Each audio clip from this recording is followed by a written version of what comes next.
And they all got they things too. And then in each thing, each country, you got different tribes that have sway. You got to be a magic man to coordinate it all. Sam can't do that. They know better about each other. Right now, there's been they got Pakistan, they got Afghanistan, and Taliban is supposed to be the meanest guys in town compared to those Shias, right? And at one time, they attacked, they killed 11 or 12 in 97, 98 Iranian diplomats in Mazar Sharif. Iran never forgot that, but at the same time, shifting winds,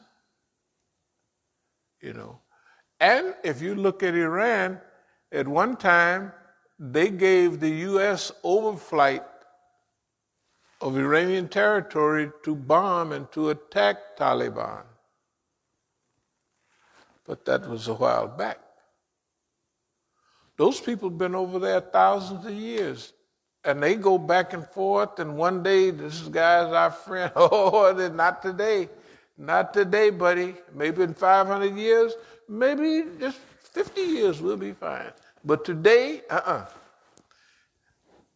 They don't know how to, they can't plan like 30 years ahead about all their alliances. Iran was fighting, Iraq attacked Iran and fought it for 8 years. When the U.S.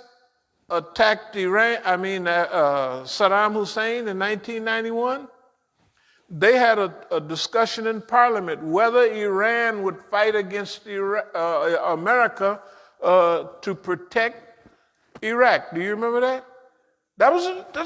They just finished destroying, they didn't kill a million people, right? And if they can't figure it out, they got better feeler than me and you do, but how in the hell is boss man? That's why he ain't had no victories in that area, right? Not one. And the one that he had was a trap to get him in there permanently. Right? It was a trap. And every time he went in anywhere, when he went in Afghanistan, I'm going in here, I'm going to straighten this up. The Russians sent him, congratulations, you're doing a good job, boss man. Oh boy, y'all, they scared us to death. We turned all our people into dope fiends, all them heroin addicts in Afghanistan. So the U.S. just took over the heroin trade. That's all. They just took it over. All that heroin.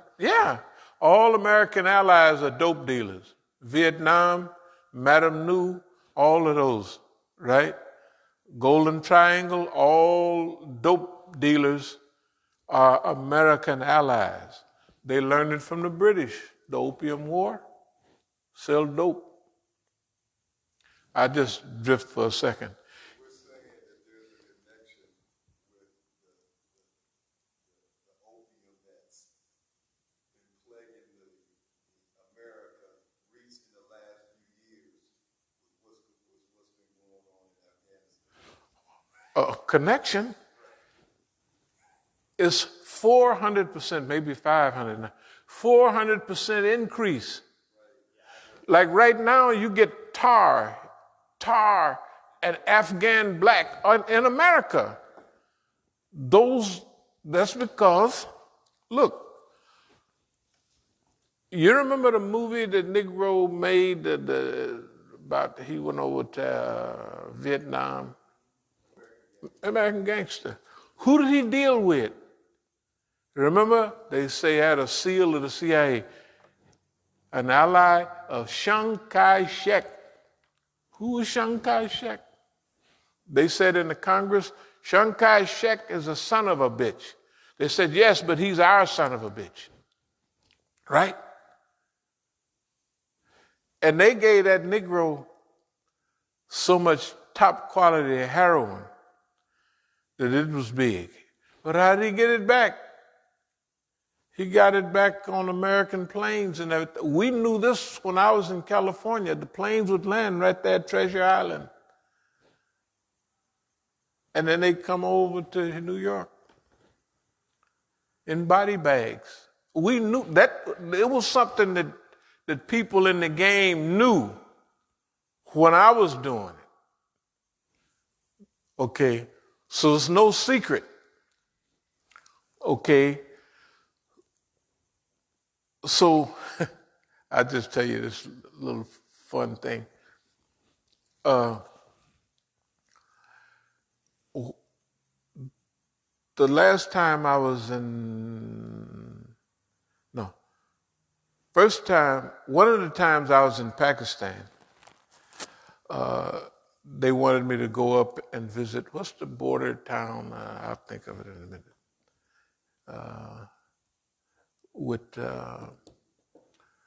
Where all the refugees are in Pakistan.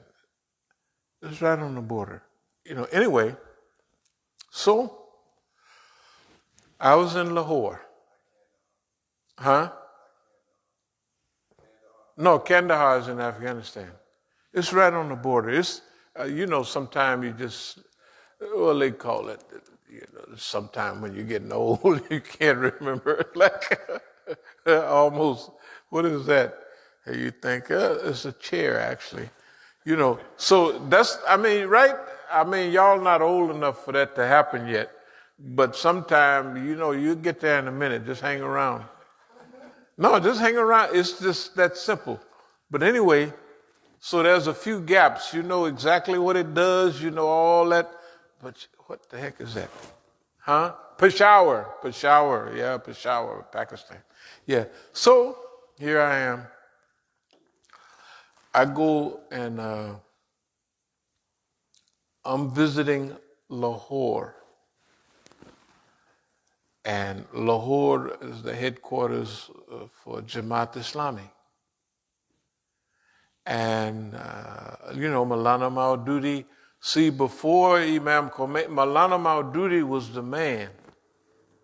In 72, when Maulana Maududi came here, he visited with all the brothers up in New York. They went up there because our movements, especially the Islamic Party, it was based on the principle of Maulana Maududi.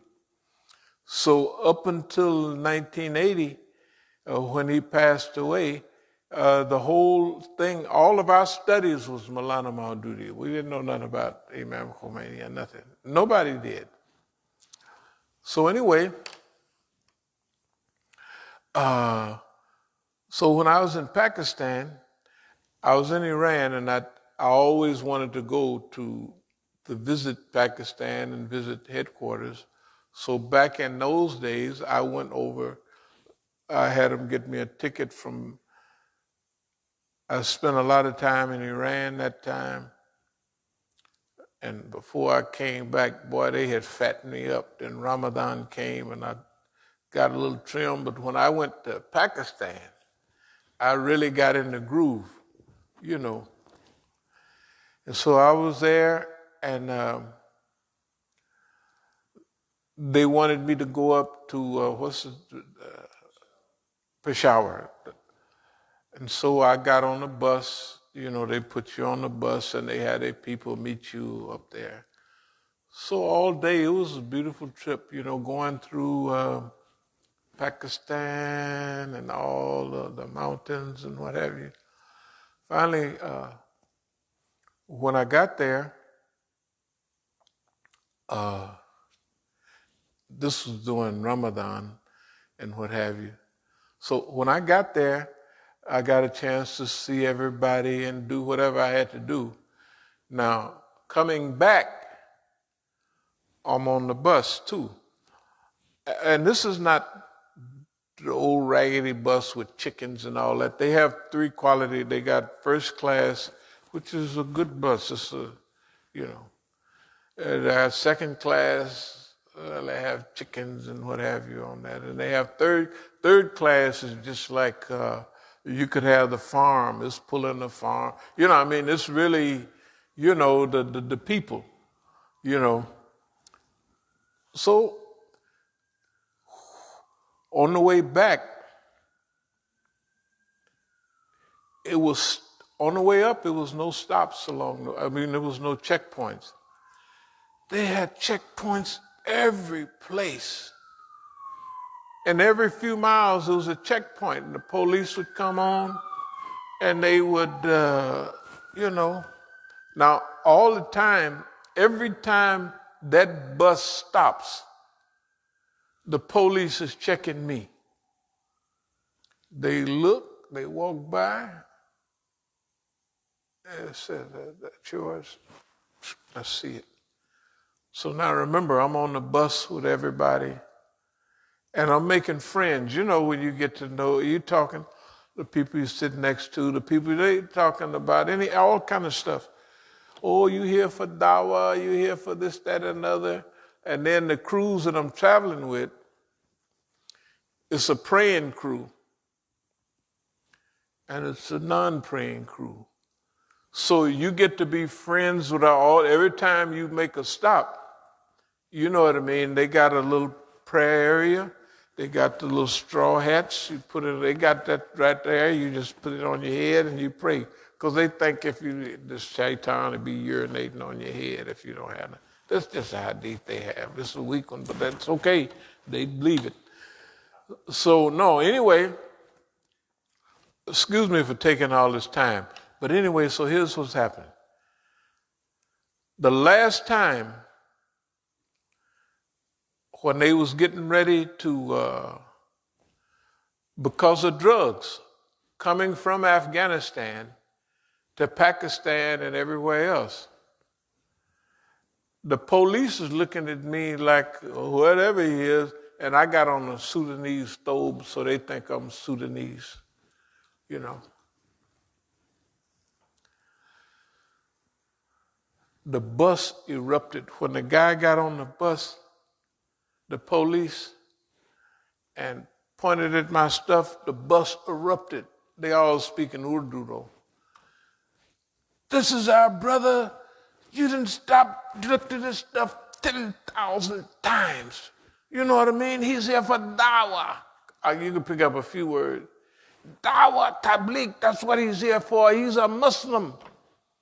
You know, and they're telling the police that they mad at the police because they're thinking he's in our country. You know, I'm a guest. You know, you can't do, we already been on the bus all day and you didn't stop. You ain't looked at nobody's stuff but his. And it's the same scene. Oh, the bus stopped. And they waiting this time. You could tell they waiting. And ain't nobody called them and told them, but if they look at me, the bus erupted. That's because of drugs and heroin and all of that stuff. The point is, let's get back to the point.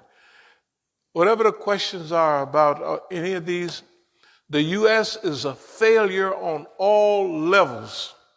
No matter what we do, no matter what we say, they have failed all around the world. They don't know anything. They can't follow. They get a couple of stooges in Pakistan. Everybody got, this is a cousin, this is this is that. They can't follow all of that. All they know is he said he'll do what we tell him.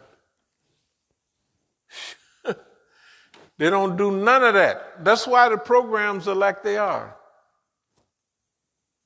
And they think, okay, you're going to bring some money? Yes, good. Well, they don't know about corruption. They know about it, but they don't know how the only income is boss man. They got an economy, but hey, man, you want money, you get hooked up in boss man's thing. And boss man, even when he's a fool, he's going to have money. To them, this is big money, right? So what they tell him, he's like, He's going to abuse them, and they know it. Everybody know that. He's going to abuse anybody, any group. They all know it, right? So all they're going to do is say yes. Now you going to do this here and here? Of course, boss man. G, they're going to tell him. G, boss man. G. Whatever you say, G. G. G, yes. And what do? No, nothing. It don't fit. That's why he failed. Tell the truth. He's failed everywhere with everybody. And the thing about it, the reason I use the thing about in the ring, he's boxing around, the boy can't see nothing. Right now, this is humiliating. What America is going through right now, it's unbelievable. He ain't